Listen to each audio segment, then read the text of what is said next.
Teachers are natural innovators, entertainers, and problem solvers. They dream of growing old into the profession, teaching their kids' kids. But sometimes career goals shift, and that makes opportunities outside of the classroom seem intangible. Questioning, who am I if I'm not a teacher? I'm your host, Ali Simon. And I'm your co-host, JoDee Scissors. And this is Teacher Shift.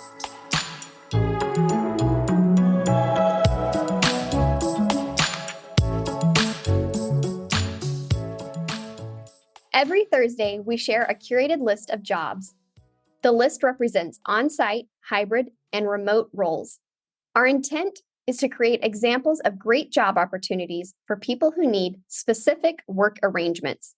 And of course, ones that are a great fit for teachers. Sometimes people have a preference, and others are flexible. Either way, the nature of the work or personal factors may contribute to the decision you ultimately make. In today's workplace, where and how we work has shifted dramatically, but not really for teachers. When considering a move outside of K-12 education, you may be unsure of the different options available in other industries and roles. So today, JoDee and I are going to highlight the three main options for working: on-site, hybrid, and remote. Let's start off by asking, JoDee, can you define the differences between each of these work arrangements? For sure. So we basically have these three options on our Apply Thursday post, and sometimes people aren't sure what those exactly mean. So on-site is when you're at an office or workspace in order to carry out your professional duties. These hours may be traditional 9 to 5 or a collective or personalized set of hours determined by an organization. Remote work is when it can be performed from anywhere. And hybrid is a mixture of the on-site and remote workspace. This could also be working from home, also known as teleworking. And one of the things that I know bothered me, or I really wasn't sure about, I guess it stumped me rather, was remote work versus telework. So don't confuse remote work with telework.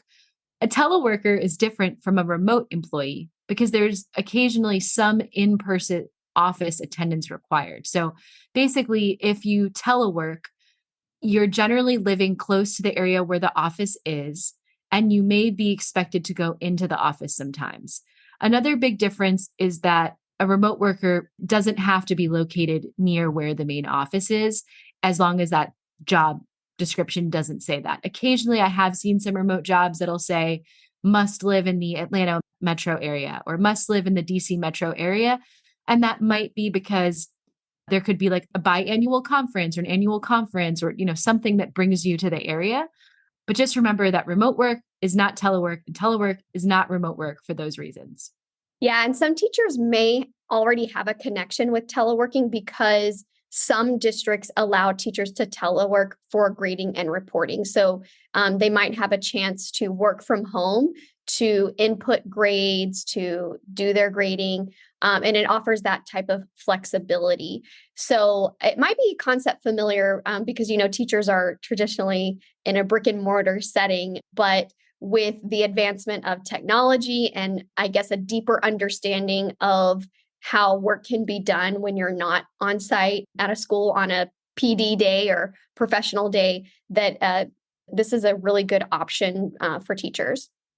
I actually have rarely heard about that option for teachers. So I'm glad that maybe in your area, it's a little bit more common.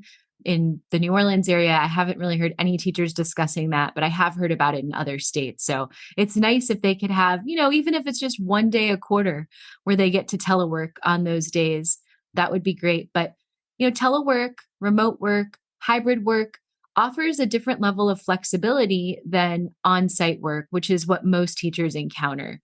So taking a look at how your job is now, JoDee, compared to when you were a teacher, what is your work arrangement and why did you choose to go that route? So when I left the classroom, I was initially on site for my job. And then the pandemic changed that. But before I go into that, so the on-site was like going to work every day. I leave the house every day. Work finishes at the same time every day. And it was very similar in the way that I would go to school every day. The only difference is that there seemed to be just a slight bit of flexibility because I didn't have a 28 kids coming into the classroom at exactly the same time. It was kind of like I start my workday and then I'm just responsible for myself and, other projects that I have going on with people. And now post pandemic changed so much for a lot of people. And we've gone to a hybrid model. And I also, obviously, like I have my own business now. So I have different clients and I basically have the choice to be fully remote if I wanted, but I do hybrid because I do like to go into the office and see my people and be able to be a part of a community. And then I travel to organizations where I can have that extended community. And so it's great because it's flexible. I can establish that digital community as well as the in-person community because, I work in the digital landscape. So like I have to be able to practice the skills that I am teaching others in education. So that's really great. And I think that the other thing with, the hybrid thing is that I'm a parent and it forces me to get out of the house. So I'm not, when I am remote, I could totally see myself, just staying inside all day doing work if I didn't have someone to shuffle to school or a dog to walk. And so it does help that I have those kind of obligations to get me out of the house when I am remote. But then, like when I am home, I can be just so laser focused. I don't have any interruptions. I can just get my work done. Editing, which is really important. You have to be very focused for that. And then when I'm working on the back end of the website, but those on-site things I can problem solve pretty quickly when I'm one-to-one with someone. So ultimately I'm hybrid, which I think is the answer to your question. And that's basically why in a hybrid work arrangement. It sounds like when you were first talking about even your in-person work arrangement with your first job outside of teaching, it was still more flexible than when you were in the classroom because you didn't have to be there by, the time that students arrived and you didn't have to stay until the end of the school day or till whenever you were contracted hours. Like you could maybe shift your hours a little bit. Like I had a doctor's appointment this morning and I was able to get up extra early this morning, work for an hour and a half. That way, when I missed that hour and a half to go to the doctor's appointment, it wasn't a big deal. But I couldn't do that when I was in the classroom. And I was really thinking, man, I would have had to call this specialist to be like, do you have any afternoon appointments only after 3:30? And like, it's so hard to get those appointments. Or you're trying on like, the days that you have off from school, which sometimes offices are closed on federal holidays. So I think that flexibility outside of the classroom, even if it is on site, if you can find an employer that is okay with that. And I feel like a lot of employers these days are, unless you have some sort of like shift work or a job that really requires you, like some of the roles in my field, they might be managing live events all day and you really can't miss work, right? Because you have to be at the computer all day. Yeah, I think that a lot of it ultimately has to do with culture, company culture or organization culture, because, like I work for great organizations that really lean into their employees and what they need and what best fits their life, not just professionally, but personally as well. And I know that, like my husband, he is on site every single day, but he does have flexibility. He has the flexibility to be able to go to appointments, to go out to lunch meetings, to pick up our daughter, to make it to her games that are, early afternoon. And so I think what it comes down to is if you're considering on-site or hybrid, what kind of culture are you getting into? And it's hard to know if you don't know much about the organization. So those are great questions to ask when you are in an interview process, or if you have a connection, like does your network know something about the company culture? And those are things too that you could examine on LinkedIn. Like you see someone that works here, what does their day-to-day look like? And does it connect with the kind of lifestyle that you want for your career. But what is your work arrangement right now, and why do you have this work arrangement? So I started my job during the pandemic, literally during the pandemic. I started in June 2020, and my job was scheduled to be on site in a government building. But because it was June 2020, nobody is reporting to government buildings unless you were considered essential personnel. So, like, my husband was still reporting to the Pentagon on a hybrid schedule, but even then, there were not employees there 5 days a week. So I started remote. That's how my job started. It wasn't supposed to be like that. And everything I learned about my job, I learned remotely. And I did that for the first 6 months. And then, surprise, we found out we were going to be moving to a whole new state. And I was really nervous, honestly, to tell my employer because I knew that there was an expectation that I would either be on site or hybrid with this government agency. But I went ahead and I had the conversation, and my employer went to bat for me and said, Allie's been doing a great job. She's been remote in this role for 6 months. And anything that's required in person, for example, we have an annual meeting that I help plan and attend. She'll be traveling to that, but can she stay remote in this role? And it got approved for me to stay remote in the role that I have. And I can just tell you that was life changing as a military spouse to be able to move somewhere new. And, I'm dealing with all these things like putting my kids in a new school, getting settled in, but I didn't have to look for a new job. And we were talking about flexibility with employers. I really wanted to not take time off completely when I moved. I knew that I could handle some things. So instead of just taking a week or two off, I said, can I just work a reduced schedule for, the next week or two? That way I could be in like all of my key meetings. I didn't have to miss big things, but the other hours were spent, moving, getting my kids settled. So I think you talk about company culture and what employers are like. Sometimes you just have to have those conversations with your employer, and you might get an outcome that really supports you. Sometimes you don't. And then you'll learn that that might not be the right fit for you. But I'm so appreciative that I had that opportunity and that it really helped my family and it helped me. And I appreciate it. And, I'm still remote now, 3.5 years later. So working remotely has been great for this season of my life. And in the future, I would be open to hybrid roles in addition to remote roles.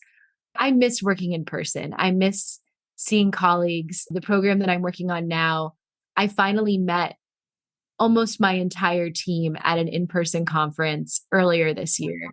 And we'd been working together for over 3 years. Wow, what a reunion that must have been. Yeah, it was like, it felt like we were old friends, but like we'd never actually seen each other. And sometimes, like these, we're on Zoom right now. People actually don't look exactly how they look in Zoom in person. I'm You like, discover how tall people are. oh, the height thing for sure. The But height, you're like, yeah. is that so and so? Like, is that really her? And you're like, oh, it is her. So, you talk about community, working in remote and virtual work is really different. And so I don't know if it's good for every personality. I am a big extrovert, and it has been hard for me, but then I really savor those opportunities to meet with my team in person and make the most of it. But that's why I think hybrid might be my next move, because I do value that in-person experience. You develop different relationships. It also does get you out of the house, like you were saying, as long as it can be flexible. I think that hybrid is like the perfect fit for my personality because I teeter on the introvert extrovert spectrum. Like I can go either way. And even when I was a teacher, it's very social and very stimulating, but like I did, and we've talked about this before, that I had to like revert back and just be alone in my planning period. And sometimes I just didn't want to eat with my teammates because I just wanted to be alone and have that quiet space. Because I was in a portable classroom the last 6 years, like I actually had the opportunity to not be disrupted when I was doing my planning or before or after school. I could like, no one was interrupting me for anything. And I'm a big, efficiency person. So like, I like to get things done efficiently. And when I can just prioritize that as a hybrid worker, I know that I can get my work done and I don't have to feel regret or remorse about what I didn't get done. And I think what comes with that, though, is discipline. When you are working remotely or teleworking, perhaps in an environment that is not your normal work arrangement, you do have to be disciplined. You have to make sure that you are focused, you're task driven, you're meeting your deadlines. And I think the one way that keeps me disciplined, or the one, I guess, strategy, is that I do set deadlines and goals every single week. I use a project management tool, which you might be familiar with, Monday.com. I use it with all of my clients, and every week I set up what my goals are, and it also helps me manage how many hours I'm working that week. And so, do you ever find that you have to have a level of discipline when you're working remotely? Yes. I think what was a challenge for me is that I started working remotely during the pandemic when the kids were home. So I had two small kids home. Like I mentioned, my husband was hybrid going into the Pentagon. So I had to be really disciplined. I wasn't working full time. So it was easier to kind of manage my time and make sure that when I was working, I was working. And then I had to help my kids with virtual learning. So I had to help them with school stuff. And I think that probably helped me become really disciplined, because if I didn't have structure there, then I mean, it would just be a free for all. Like I remember I created this little, such a teacher thing, like a stop sign, like it was like green on one side and red on the other. And I hung it on A my door teacher thing. handle. Oh my And I God. was like, okay, so when it's green, that means mommy's working, but she's not in a meeting. So you can come in. But when I turn it to red, it means that I'm in a meeting and you can't come in. Sometimes it worked. It didn't work all the time. Well, and like in the classroom, that worked probably 95% of the time. Yeah, exactly. So, I mean, I did my best, but I think establishing those boundaries, if you do have kids either at home or, sometimes kids have sick days, that's really important for me with remote work, is just to explain to my kids that now that they're old enough, they're pretty self-sufficient, to have those boundaries and those rules in place. And I think, that getting that structure was important for me too. I'm still pretty old school, and I do make lists of what I like, goals for today. Like I'm like, what are the three top things I have to do today, and like get those done. But I also use a project management software in my daily job, Asana, which we've also used Monday.com. We use Asana, and it is really helpful. So if anybody is interested in using a tool like that to work with your team or by yourself, I definitely recommend both of those products. But I think holding yourself accountable. And then the other thing that really helps me, and I think you and I are kind of on a similar page, is that I want to get the majority, if not all of my work done when my kids are at school. So I make the most of that time, because if I don't, I will be working after I pick them up from school. I will work an extra hour, 2 hours till the job gets done, till I work my hours in the day. And so if I'm really laser focused on certain tasks and I can get things done, then that means that the time that I have in the afternoons is I'm able to cook dinner. I'm able to take my dog for a walk. That's a good point that you bring up. Now that I'm thinking about it, if there are times when I'm not able to get my work done in the time frame that I want to have it done, I will work in the evening sometimes to set up my day the way I want it to be the next day.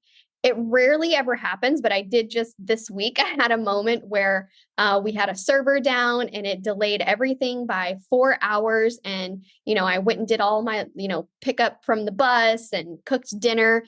And then I had to make up some of that time for when the server was down, because I had a deadline to meet and I couldn't do it the next day. Like it needed to be done that day. And I did end up working late, but my family was really understanding, and they knew that like this doesn't happen often. And I just need to be at my workspace with no interruptions so I can focus on this task. And, they were in a different room doing whatever just so I could complete that task.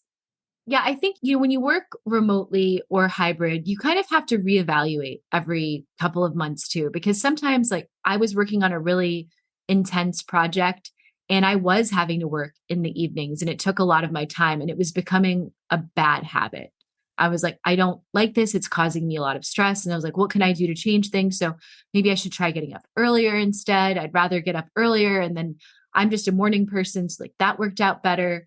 I guess my biggest change was when I went from working part-time to full-time, because I used to have some extra hours in my day where I could run to the grocery store or I could, make personal appointments and it didn't conflict with my work schedule. But when I started working full time, I couldn't do those things anymore. So, it's just constantly reevaluating where you are professionally, what works best for you and your family. And I just really, again, appreciate and I'm thankful that I have these options of being flexible because it was very hard when I was a teacher. And I would have to, we've talked about this a lot on the podcast, but we'd have to miss things at my kids' school because, if you want to go to a performance at 9 a.m., it means you're taking basically a whole day of work off. It's hard to get those like half day subs to cover you, or some schools would just want you to take a whole day off, or maybe there was testing and I couldn't take the time off. I'm glad we have options too. It really makes it just like whatever stage of life that you're in. I'm thinking about like if I was a young person in my 20s, would I want to be here all day? If I was single, or maybe if I was a particular type of work, like what would I want in which phase of life? And these options give us a chance to tailor to our needs in whatever phase of life that we're in. But something I did want to ask you before we close out is bringing it back to culture. I think that my clients or collaborators do a really good job of maintaining boundaries in off work hours. So we usually use Slack for communicating or email, but outside of like standard work hours or weekends, everybody has this kind of understanding that when we're not working, we're not working. And I think part of what I like about that is that there are these kind of like unwritten boundaries. When I do always have the Slack on my phone, when I do always have my email on my phone, I'm not getting incoming messages because there are boundaries. How about you? Yeah, I had to think about that for a second. I don't think I've ever gotten a work text on a weekend, ever, not even really late in the evening. It's this expectation that you work during these hours. In fact, I'm probably the odd person out. I do, like I mentioned, get up early. So it's, it might be 5:30 a.m. Central Time and I'm sending an email and someone Eastern Time's getting it like 6:30 Eastern Time. Mm-hmm. What is she doing? But it's on a weekday also. And so hopefully when they come into the office at their normal time, they're just going to get my email. And also understanding that there are certain hours where you would not send emails because it's unprofessional. Like you shouldn't send someone an email at 9 o'clock at night. But man, that was not the case in education. If you didn't write back to a parent who had a really big concern within a certain time frame, or the expectation was set that you write back to them that same day, you're on your phone. You're out there like texting or typing this message in your browser on your phone because you're worried about this parent or the assistant principal or whoever. And I would say you hit the nail on the head with boundaries. I mean, the difference in boundaries and the way that they are honored in the workspace that I'm in now and the workspace that you're in now is different. And I think the first time, I always tell new teachers this, the first time you respond to an email at 8 or 9 o'clock at night, that's it. People are going to know that you're going to respond to things outside of work hours. That was me. I'm 100% was guilty of doing that. And I really didn't learn the boundaries until later in my career. I didn't even put my work email on my phone.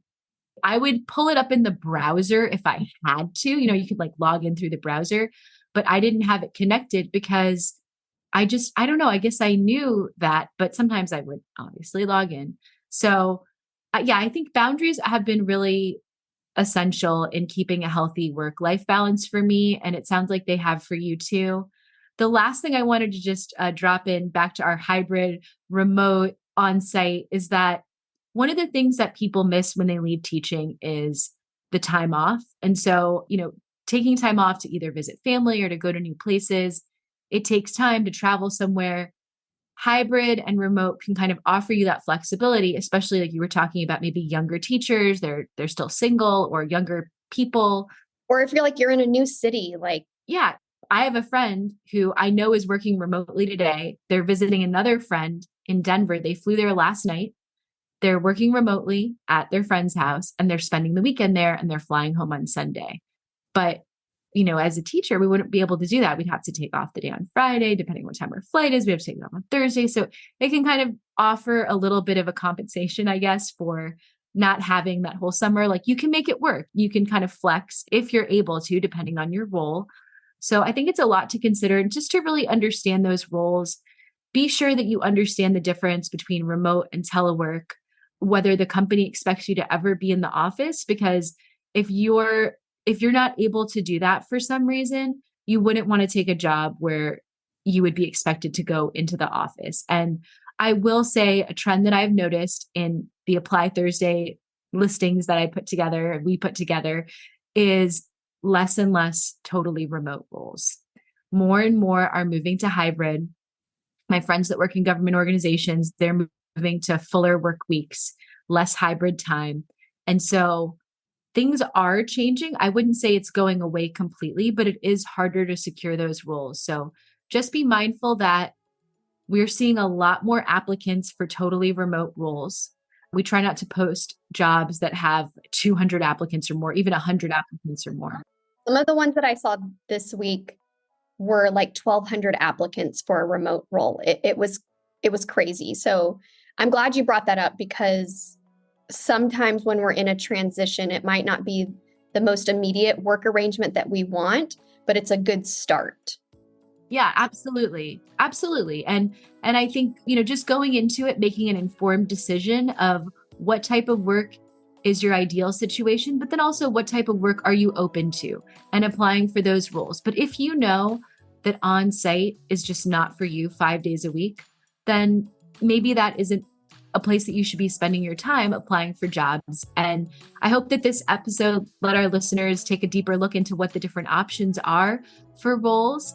And we are here for you if you have any other questions about these types of roles too. So feel free to send us an email or to send us a DM, and really appreciate your time today.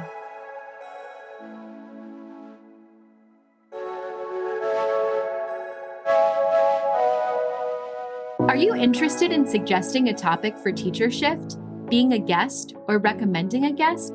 Please see the episodes page on our website to make a submission.